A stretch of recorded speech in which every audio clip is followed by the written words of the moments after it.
Prashant sir, महिला वर्गांमध्ये हाडं लवकर कमजोर झालेली दिसतात. असं का बरं?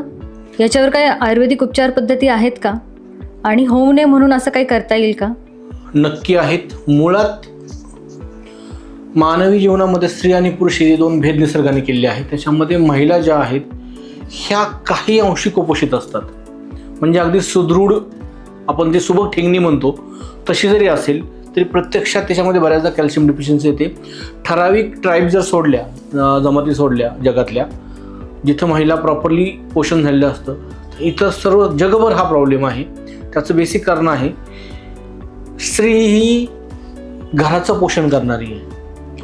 बऱ्याचदा स्त्रिया काय करतात, घरात आधी सगळ्यांना, मुलांना वाढतील, मोठ्या पुरुषांना वाढतील, घरातल्या वृद्धांना वाढतील आणि मग नंतर ती स्त्री घरामध्ये जेवायला बसते. त्याच्यामुळे तिच्या वाटेला कितपत पोषक घटक मिळतात हा मोठा विषय आहे. दुसरी गोष्ट म्हणजे कामाच्या व्यापामध्ये या महिला स्वतःकडे प्रचंड दुर्लक्ष करतात. तिसरी गोष्ट म्हणजे जी अन्न साखळी आहे त्याच्यामध्ये काय स्पेसिफिक गोष्टी म्हणजे दूध, तूप हे महिलांच्या जेवणात फारसं कधी जात नाही. ती पटकन पहिल्यांदा तिच्या मुलांना वाढते, घरच्यांना वाढते, पुरुषाला वाढते, त्या कार्त्या पुरुषाला जो बाहेर जातोय तो, आणि त्या स्त्रीला अक्षरशः पोषक घटक मिळत नाही. तिसरी गोष्ट हार्मोनल चेंजेस शरीरातले. पाळी येताना आणि पाळी जाताना स्त्रीच्या शरीरामध्ये प्रचंड बदल घडतात. त्यावेळेला शरीराला कॅल्शियमची गरज असते. त्यानंतर आणखी एक सगळ्यात महत्त्वाची निसर्गाने गोष्ट जी लादली महिलेवर, त्या स्त्रीवरती, ती असते मातृत्व. प्रेग्नन्सीचा कालखंड, त्यानंतर आई ज्या वेळेला बाळाला दूध पाजते, तो सुतिकाचा जो कालखंड असतो, तो कालखंड सगळा ब्लड लॉस झाल्या मोठ्या प्रमाणातला, ह्या सर्व कारणामुळं स्त्रीच्या शरीरामध्ये फार मोठ्या प्रमाणात कॅल्शियम डिफिशियन्सी येते.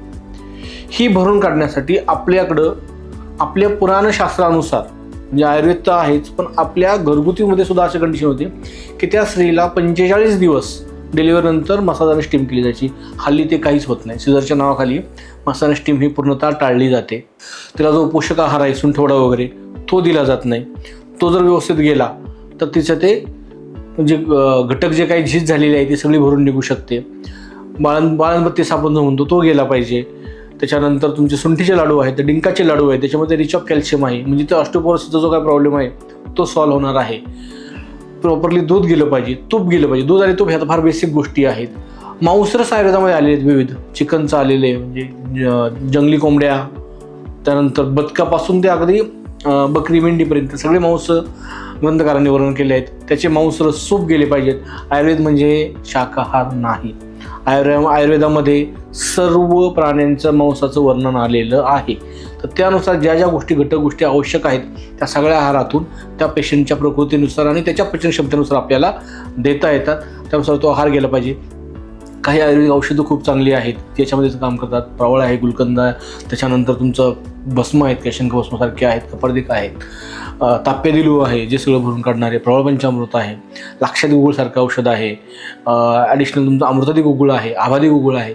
अशी खूपशी औषधं आहेत. आपलं श्रेय आयुर्वेदचं जे प्रेयवेदाचं जे आहे ते अस्थिपूरक आहे, जे पटकन हाडांची झीज भरून निघतात. दुसरी सगळ्यात महत्त्वाची गोष्ट, आयुर्वेदिक औषधामध्ये असलेलं कॅल्शियम शक्यतो किडनीमध्ये डिपॉझिट होत नाही, कारण ही भस्मीकरण प्रक्रिया झालेली असते. जे मॉडर्न मेडिसिनमध्ये आपल्याला दिसतं की ते ज्या वेळेला कॅल्शियम टॅबलेट देतात त्यावेळेला किडनीमध्ये डिपॉझिट होऊन त्याचे किडनी स्टोन तयार होतात.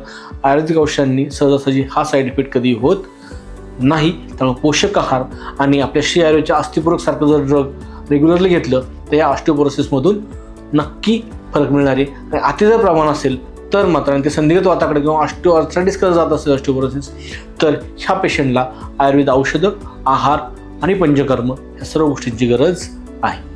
काही शंका असेल तर खाली आम्हाला मेसेज करा किंवा कमेंटमध्ये लिहा. आपल्या प्रश्नांची उत्तर मिळतील. धन्यवाद.